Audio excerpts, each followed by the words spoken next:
for more on this. We're joined as well by Mohammed Alayaha, who is editor-in-chief at Arabiya English, the Gulf-based news channel. Thank you for being with us. Thank you very much. If I could comment just on the Houthis issue. I have serious disagreements with that, with several of the points that you made. First of all, the ties between the Houthis and Iran started in 1983, when the mother movement, the Shabab al-Mu'min, was teaching Iranian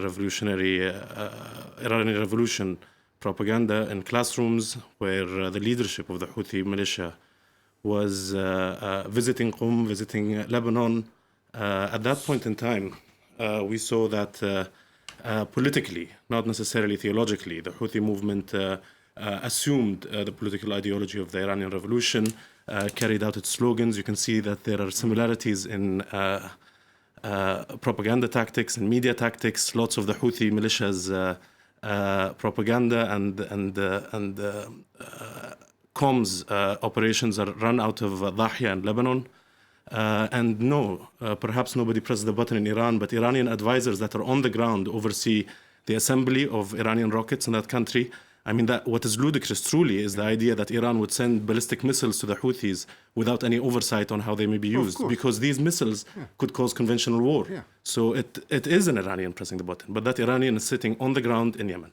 No, I'm not suggesting for 1 minute that the Iranians don't play a role in Yemen. Of course they do. But the prime motivation of the Houthis is not to fulfill the wishes of the Iranians. The prime motivation of the Houthis is power in Yemen, purely and simply. They'll get it by whatever means they can. If the Iranians are prepared to help them, fine. Nobody else is going to help them. Sure, but via the Houthis, the prime motivation of the Iranians is to acquire power in Yemen in the same way that it exercises its power in Lebanon and Iraq and Syria. There's an ecosystem of Iranian. There's an ecosystem of Iranian proxies in the region. They carry the same DNA. No, but I don't think they're proxies. Proxies is the wrong word. It's an opportunist use of the situation by the Iranians. All right, disagreement on that point. Let's talk about the broader context, which is we've seen this spiral in tension over the past week. We've seen both sides ratchet it up and then try and tone it down on a misunderstanding with that U.S. carrier headed towards the Gulf, with the statements we've seen, with the claims by the Pentagon of these missiles that are off the Iraqi coast. On a misunderstanding, could we have an all-out war? Well, I mean, wars start through mistakes, but we've seen what's led to the situation that we're in right now. What we have in the region is a bloated regional proxy network that is operated by the Revolutionary Guards, and they're paid by the Revolutionary Guards, trained by the Revolutionary Guards. Iran excels at asymmetric warfare. It's only natural for any actor to leverage their competitive advantage. And Iran's competitive advantage lies in building, cultivating, and funding proxies quickly, not in their conventional military capabilities. What interest would Iran have in picking a fight at this point in time with the United States of America? Well, Iran has conducted itself in a very risky way in the past. What we're seeing today in Iran is a situation where there is mass disgruntlement. There are protests in areas that have long been the regime's stronghold, and they're mainly economic protests. So it sees itself as unable to pay for its bloated regional proxy network because of its lack of access to US dollars. It sees that popular uprising is a real threat that might cause a regime change from within.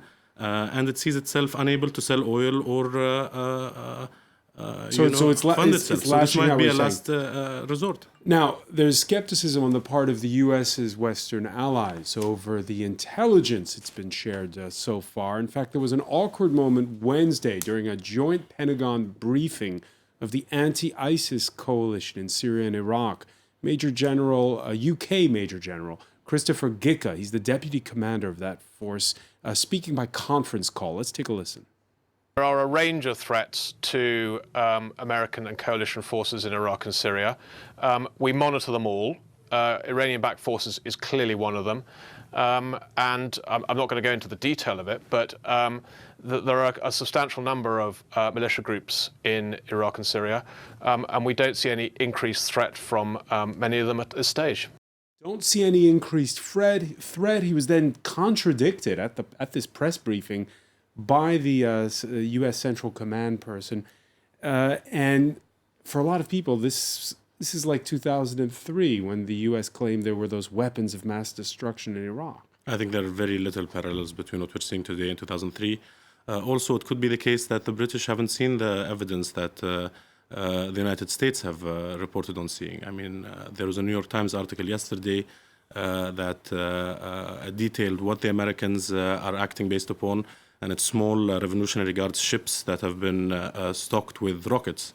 And that was perceived as a direct or potential direct threat to a maritime trade. And it isn't the first time. Those ships which are a regular occurrence. Well, and I mean, the last time they actually fired at commercial vessels is in the 1980s when the tanker wars happened. But this is a real threat that affects the international community and the security of energy across the globe. It's not something that should be taken lightly. And we've also seen the sabotage attempts or the sabotage attacks in Fujairah and the UAE. It's still unclear who's behind it. The UAE hasn't concluded the investigation. We've also seen the Houthis attacking pipelines in Saudi Arabia. Again, I mean, when... Well, the Iranians have denied they had any involvement in the tanker incident. Maybe they did, but they're certainly denying it. I mean, they've denied their involvement in the Marine barracks bombings but in 1984. They've denied their involvement in funding Al-Qaeda. They've denied their involvement in killing U.S. troops in Fallujah. They've denied every single atrocity they've committed in their 40-year history. They've denied it all. In the absence of proof, I agree on the other factors you mentioned, but in the case of the tankers, I don't see any proof at the moment. Well, the investigation is still ongoing, but the prime culprit right now is Iran. All right, we'll wait on the evidence. Mohammed Alayaha, Editor-in-Chief of Al Arabiya in English. Thank you for joining us. Thank you very much.